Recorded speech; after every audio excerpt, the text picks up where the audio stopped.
السلام علیکم ناظرین، میں محمد اسلم حسین سیاست کی خبروں میں آپ سب کا استقبال کرتا ہوں۔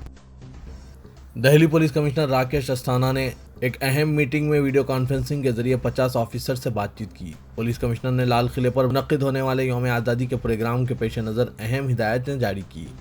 15 اگست کے پیش نظر اس بار لال قلعے پر اینٹی ڈرون ریڈار سسٹم نصب کیا جا رہا ہے۔ اس نظام کی خاصیت یہ ہے کہ یہ ڈرون پر کڑی نظر رکھ سکتا ہے، وہاں یہ اسے جام بھی کر سکتا ہے۔ آپ کو بتا دیں کہ اس اینٹی ڈرون سسٹم کے ذریعے اگر کوئی مشکوک ڈرون لال قلعے سے 4 کلومیٹر کے فاصلے پر دیکھا جائے تو اس میں وہ ڈرون 4 کلومیٹر دور سے دیکھنے کی صلاحیت رکھتا ہے۔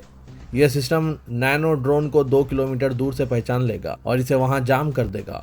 دہلی پولیس کمشنر راکیش استھانہ نے طویل ملاقاتوں میں وقت ضائع کرنے کے بجائے فورس کو سڑکوں پر موجود رہنے، عوام سے ملنے اور ان کے مسائل حل کرنے اور انہیں امن و امان برقرار رکھنے کا مشورہ دینے کو کہا ہے۔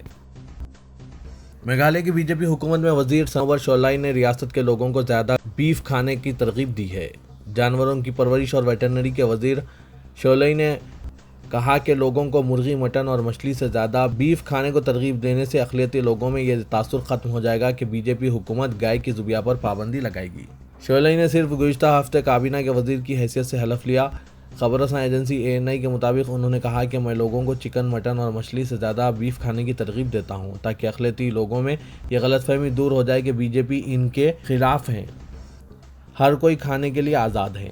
بی جے پی کے وزیر نے کہا کہ ہندوستان ایک جمہوری ملک ہے، ایسی صورتحال میں یہاں ہر کوئی آزاد ہے، جو چاہے کھا سکتا ہے، جو چاہے پی سکتا ہے۔ انہوں نے لوگوں کو یقین دلایا کہ وہ آسام کے وزیر اعلیٰ ہیمنت بسوا سرما سے بات کریں گے اور اس بات کو یقینی بنائیں گے کہ میگھالیہ میں مویشیوں کی آمد و رفت آسام کے نئے گائے قانون سے متاثر نہ ہو۔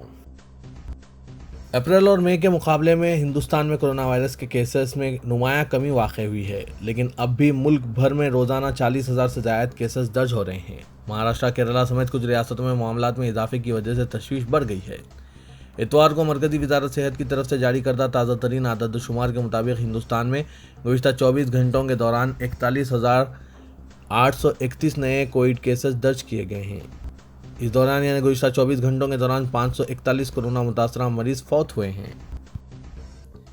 کورونا کی دوسری وبا سے نمٹنے میں یوگی حکومت کی ناکامی، آکسیجن کی کمی اور بڑی تعداد میں اموات کے باوجود بی جے پی الیکشن سے قبل یہ باور کرانے کی کوشش میں لگی ہوئی ہے کہ ریاستی حکومت نے کورونا کی وبا سے بہت حسن طریقے سے نمٹا ہے۔ اس کی ان کوششوں کو الہ آباد کے پھاپامو گھاٹ پر گنگا میں ابھر آنے والی لاشوں نے بری طرح نقصان پہنچایا ہے۔ کورونا کی وبا کے دوران گنگا کنارے ریت میں دفن کی گئی یہ لاشیں ندی میں پانی کی سطح بڑھنے پر پانی میں تیرنے لگی ہے۔ پھاپامو گھاٹ پر ابھر آنے ان 60 سے زائد لاشوں کو انتظامیہ نے آنن فانن بڑی خاموشی سے نظر آتش کر دیا، مگر وہ اس خبر کو میڈیا میں آنے سے روکنے میں کامیاب نہیں ہو پائے۔ جمعے کو تقریباً 60 لاشوں کی آخری رسومات کے ساتھ ہی اس گھاٹ پر اب تک 300 سے زائد لاوارث لاشوں کی آخری رسومات ادا کی جا چکی ہے۔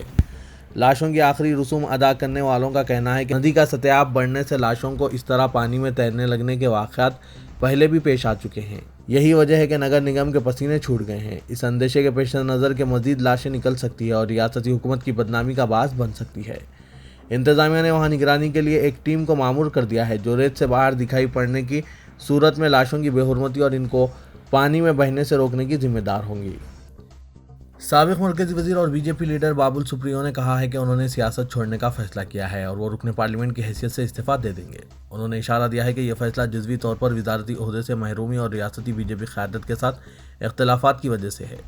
سپریو 2014 سے نریندر مودی حکومت میں مملکتی وزیر کی حیثیت سے کئی قلمدان سنبھال رہے تھے۔ انہیں اس ماہ کے اوائل میں کابینہ میں بڑے پیمانے پر رد و بدل کے دوران ہٹا دیا گیا۔ سپریو نے اپنے فیس بک پوسٹ میں لکھا کہ میں جا رہا ہوں، الوداع۔ میں نے اپنے والدین، اہلیہ اور دوستوں سے بات چیت کی۔ ان کے مشورے کو سننے کے بعد میں کہہ رہا ہوں کہ میں جا رہا ہوں۔ میں کسی دوسری جماعت جیسی TMC، کانگریس یا CPIM میں نہیں جاؤں گا۔ میں توثیق کر رہا ہوں کہ کسی نے مجھے نہیں بلایا۔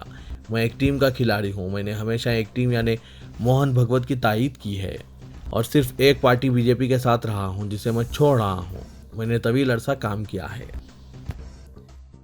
سپریم کورٹ میں مفاد عامہ کی ایک نئی درخواست داخل کرتے ہوئے مذہبی اور خیراتی اوقافی اداروں کے لیے یکساں ضابطہ نافذ کرنے کی خواہش کی گئی ہے۔ اس درخواست میں یہ ہدایت دینے کی خواہش کی گئی ہے کہ ہندوؤں، جینوں، بدھسٹوں اور سکھوں کو مسلمانوں، پارسیوں اور عیسائیوں کی طرح اپنے مذہبی مقامات کے قیام، دیکھ بھال اور انتظام چلانے کے مساوی حقوق دیے جائیں۔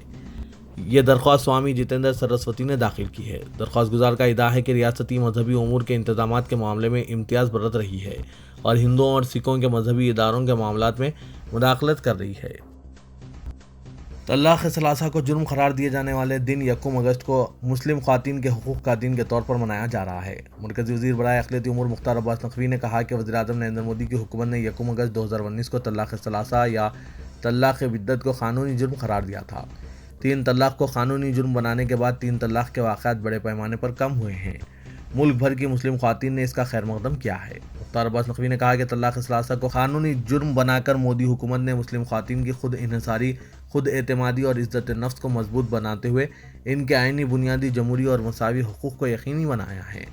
ملک بھر میں مختلف تنظیموں کی جانب سے مسلم خواتین کے حقوق کا دن منایا جا رہا ہے۔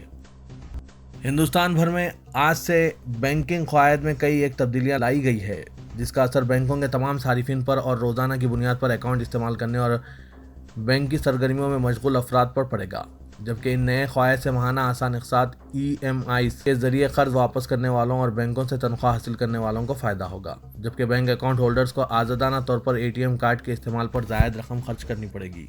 یہ تمام تر تبدیلیاں 1 اگست یعنی آج سے نافذ العمل ہے۔ مرکزی bank reserve bank of India نے تمام بینکوں کو ATM سے رقم نکالنے پر عائد فیس میں اضافہ کرنے کی اجازت دی ہے۔ ان نئے قواعد کے مطابق بینک صارفین کو اب اپنی رقومات کی منتقلی جیسے وظیفہ، تنخواہ کی منتقلی یا EMIs کی منتقلی میں تعطیلات کے باعث رکاوٹ نہیں ہوگی۔